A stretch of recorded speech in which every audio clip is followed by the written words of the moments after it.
Welcome to Minneapolis, Minnesota. This northern Midwest city is famous for its abundance of green space, lakes galore, a hopping brewery scene, and more. Really, you can't talk about Minneapolis without mentioning St. Paul, which together are commonly referred to as the Twin Cities. I would say that this video mostly focuses around Minneapolis, the bigger of the two, but there's definitely some crossover, and exploring both simultaneously is pretty easy to do. The Mississippi River snakes its way between the two cities and is what gave rise to the industry that built these cities.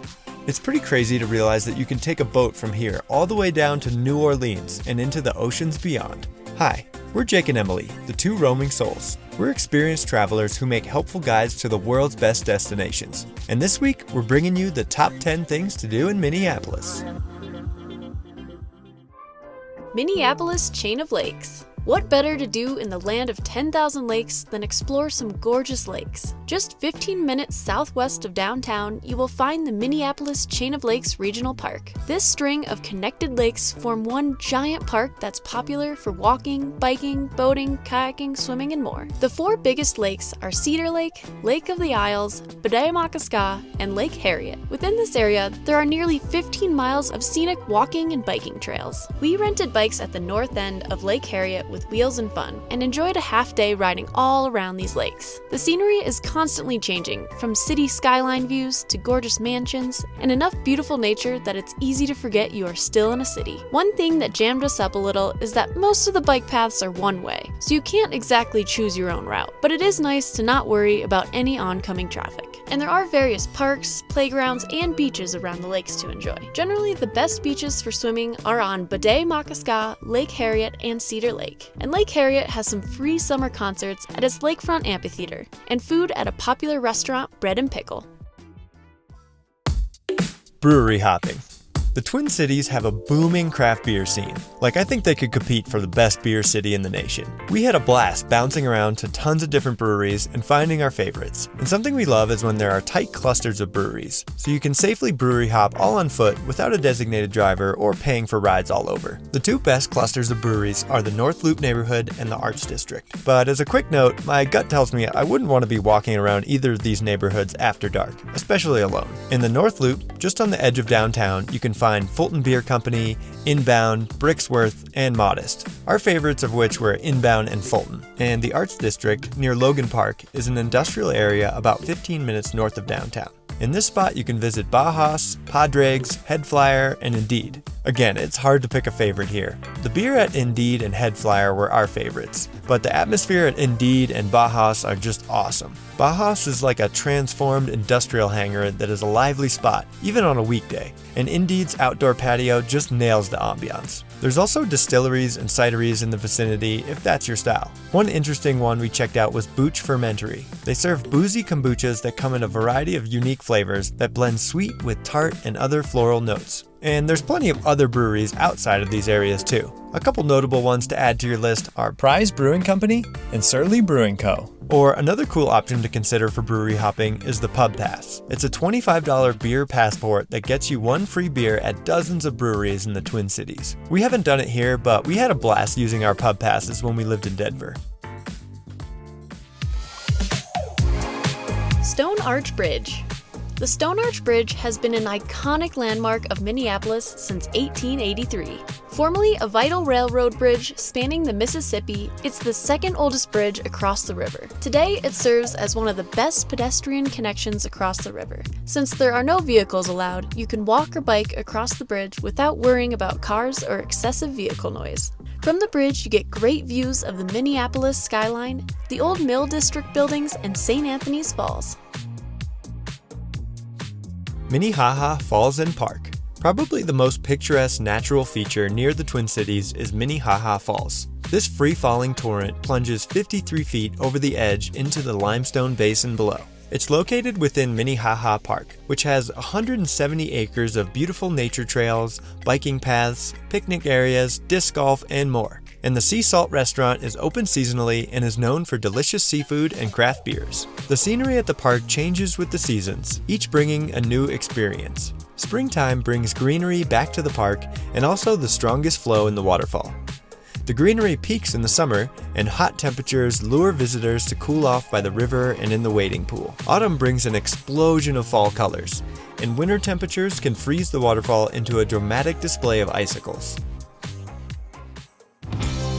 Try a Juicy Lucy burger. One culinary creation with roots in the Twin Cities is the Juicy Lucy, a hamburger with cheese stuffed inside the burger patty, a unique spin on an American classic that you have to try at least once. Matt's Bar and Grill claims to be the originator of the Juicy Lucy, but many places around the Twin Cities serve their own version of the Juicy Lucy. At the recommendation of a friend, we visited the Nook in St. Paul. This local, no-frills spot serves a delicious burger and other pub food. We tried 2 of their Juicy Lucy burgers, and they were sure tasty. The biggest tip for eating a Juicy Lucy is to let the burgers sit for a few minutes before digging in. Otherwise, all the cheese just flows out like molten lava. But waiting for the burger does make it hard not to fill up on fries while you wait. Oh, and their honey bacon glazed cheese curds were pure decadence. Explore the art scene. Minneapolis has a thriving art scene, from the formal museums and installations to smaller galleries and street art. One of the most popular spots is the open-air sculpture garden. This outdoor park is dotted with a variety of sculptures that make for an entertaining walk in the park. The Spoon Bridge and Cherry is probably the most iconic sculpture, but it was undergoing a glow-up while we were there. My favorite part was the path of wind chimes that form a kind of sound art installation. And just across the pedestrian bridge is the beautiful Loring Park if you feel like you want to walk some more. The Sculpture Garden is located outside the Walker Art Center, an impressive paid museum with a diverse collection. 2 other free art museums in Minneapolis are the Weissman Art Museum and the Minneapolis Institute of Art. We visited the Minneapolis Institute of Art and enjoyed wandering their exhibits. It would probably take days to see everything they have on display, from ancient artifacts to the most modern creations. And with free admission and free lockers, it was easy to pop in for a couple hours between other activities. The Mall of America. If you're looking for an indoor activity with endless entertainment, check out the Mall of America. This colossal 4-story mall is home to 520 shops, 50 restaurants, an indoor theme park, aquarium, mini golf, escape room, and so much more. It's just south of the Minneapolis-St. Paul Airport, and with lockers of all sizes, it can be a good place to kill some time before or after a flight. The entire mall is centered around the indoor theme park Nickelodeon Universe, which has some of the most impressive indoor rides and roller coasters I've ever seen. The entertainment here is admittedly a little more geared towards kids, but the biggest rides will still give adults plenty of thrill. You can purchase tickets for unlimited rides or individual points to spend on rides. The other biggest attraction here is the Sea Life Aquarium. We didn't pay for this one, but it seems like people are quite impressed with what it offers. And when it comes to shopping, there's practically an overwhelming number of stores. As you wander the mall, it won't be long before you are drawn into some stores. Isles Bun Coffee.